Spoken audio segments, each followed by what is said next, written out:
And now we're going to move to a ray of hope. Masking up to guard against COVID-19 has almost become commonplace. And even with low prices, it's still a challenge for some Jamaicans who just do not have the money to buy masks. More from Krista Campbell.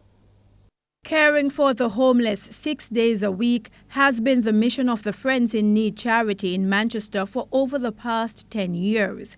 And founder and the CEO, Yvonne Townsend Carr, is not about to let COVID-19 stop her. In fact, volunteers were in tow as she catered to some street people in the parish capital of Mandeville recently. In life, we get caught up with our own well-being and not looking out for our fellow men. It's something I have soul-searched and then figured that it's something that I needed to do. With the outbreak of the coronavirus, things are being done a little bit differently. There was the usual haircut, handout of clothes, food, tea, and this. Stay in our life, everybody go get a mask here.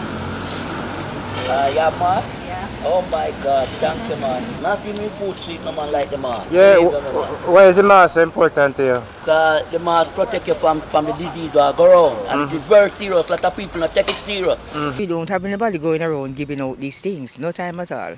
So thank you very much for for what you're doing. They're living on the street and they're vulnerable. They have to be in the garbage, sometimes rummaging for food.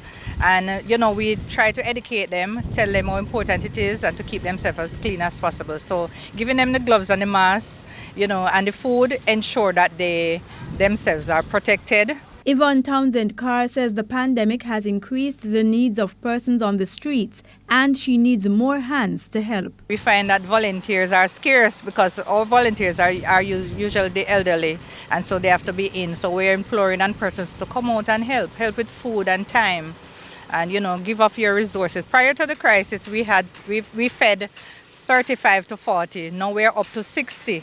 So it's overwhelming and overbearing. However, we have to do our part. And with the increasing struggles brought on by COVID-19, the homeless are not the only ones in need of help. Persons call us that they don't have any food to eat at home, elderly and children, and so we have to be stretching our resources as far as going to do home delivery. So we have families every now and again calling on us, coming to us, and we can't ignore them. We have a family this morning, they slept at the hospital all night last night.